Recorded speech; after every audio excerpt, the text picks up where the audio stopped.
Selamat pagi Bapak Ibu Saudara yang diberkati oleh Tuhan. Bertemu lagi dalam program Renungan Pagi Gereja kita. Sebelum kita mendengarkan Renungan Pagi saat pagi hari ini, mari kita berdoa terlebih dahulu. Kami bersyukur kepadamu Tuhan Yesus yang baik buat penyertaan dan pertolongan-Mu dalam hidup kami. Dan boleh ada sebagaimana kami ada pagi hari ini dan siap untuk menerima kebenaran firman Tuhan. Berfirmanlah Tuhan bagi kami dan hikmat Tuhan menjadi milik bagian kami pribadi lepas pribadi. Sehingga kami boleh memahami kebenaran firman-Mu dengan baik dan melakukannya dalam hidup kami. Dalam nama Yesus kami siap untuk menerima kebenaran firman Tuhan. Haleluya. Amin. Puji Tuhan Bapak Ibu Saudara. Saya berharap pagi hari ini kita semua ada dalam keadaan baik dan diberkati oleh Tuhan. Puji nama Tuhan, renungan pagi saat pagi hari ini berjudul murah hati itu tidak kikir. Ya. Murah hati itu tidak kikir. Mari kita lihat di dalam Amsal pasal yang ke-11 ayat yang ke-24 sampai dengan yang ke-25. Begini firman Tuhan. Ada yang menyebar harta tetapi bertambah kaya. Ada yang menghemat secara luar biasa namun selalu berkekurangan. Siapa banyak memberi berkat, diberi kelimpahan. Siapa memberi minum, ia sendiri akan diberi minum. Dalam ayat ini adalah sebenarnya janji Allah pada orang-orang percaya bahwa orang-orang yang banyak memberi akan menerima kembali lebih daripada apa yang diberinya. Tuhan memberkati orang yang baik hati dan bermurah hati. Apakah itu pemberian uang atau diri sendiri. Jadi kalau di dalam ayat ini adalah janji Tuhan bagi orang-orang percaya bahwa Tuhan akan memberkati orang-orang yang suka memberi atau memiliki kemurahan hati di dalam hidupnya.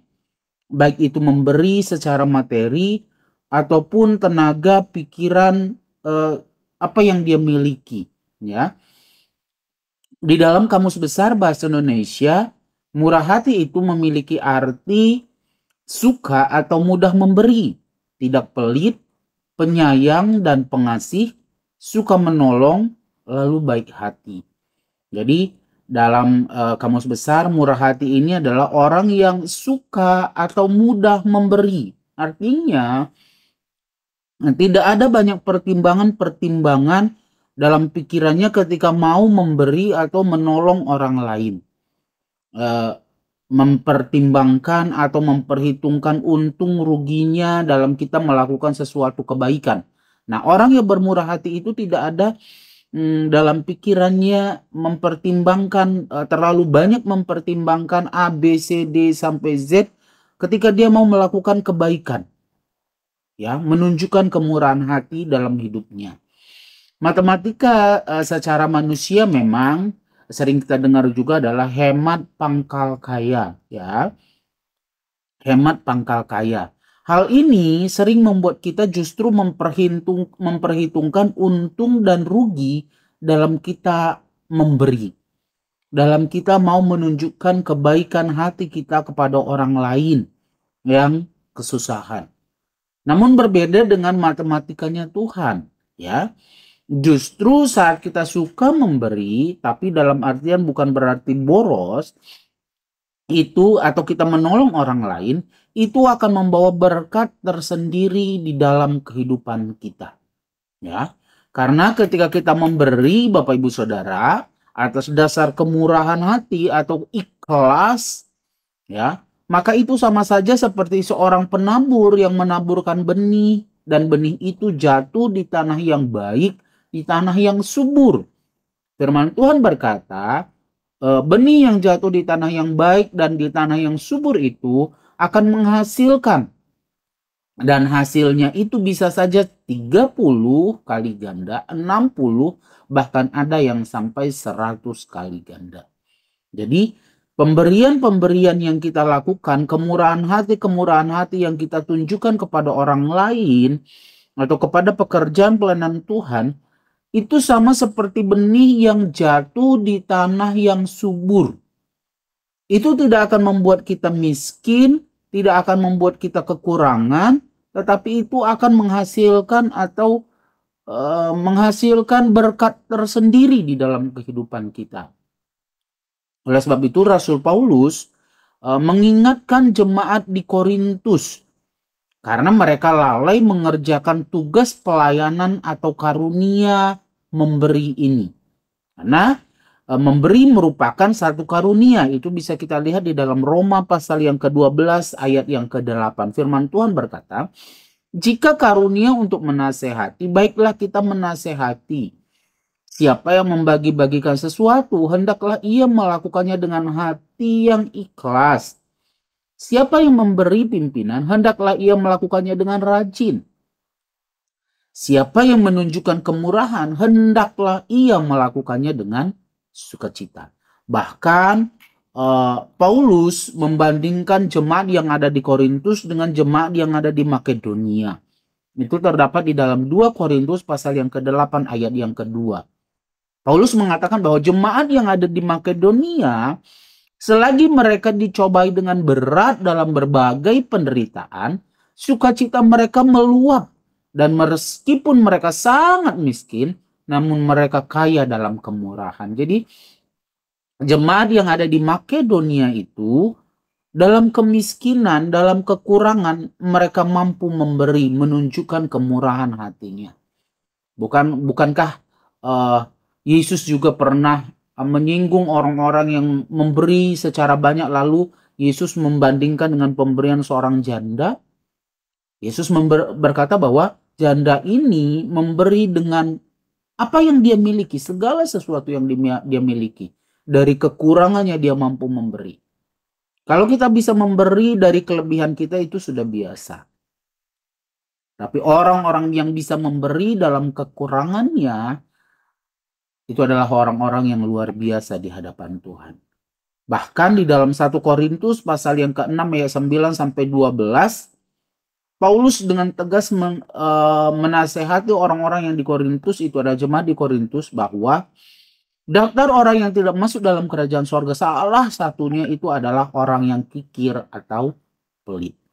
Jadi oleh sebab itu Bapak Ibu Saudara yang saya kasih dalam nama Tuhan Yesus Kristus, pagi hari ini saya hanya mau mengingatkan kepada kita bahwa memberi atau murah hati itu tidak akan membuat kita miskin atau hidup dalam kekurangan.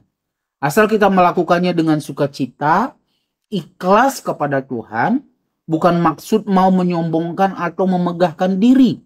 Karena tentunya Tuhan tidak suka dengan orang-orang yang memberi, tapi dengan tujuan menyombongkan diri atau memegahkan diri di hadapan Tuhan. Tuhan menantang orang-orang yang seperti itu. Tetapi firman Tuhan di dalam 2 Korintus pasal yang ke-9 ayat yang ke-7 sampai dengan yang ke-8 berkata bahwa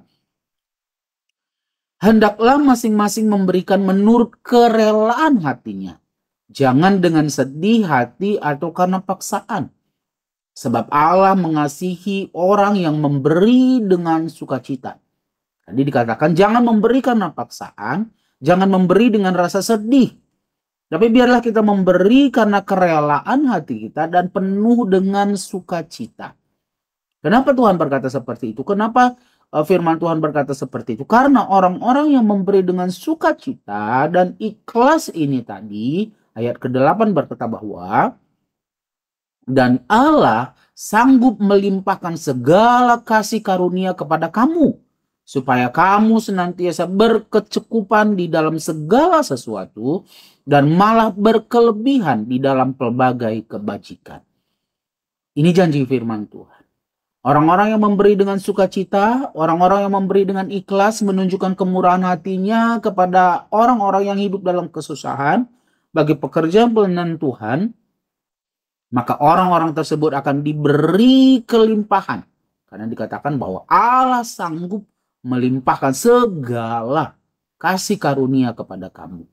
Supaya kamu senantiasa berkecukupan. Tidak hanya berkecukupan, tetapi akan memiliki kelebihan. Berkelebihan di dalam berbagai kebajikan. Ini kebenaran firman Tuhan.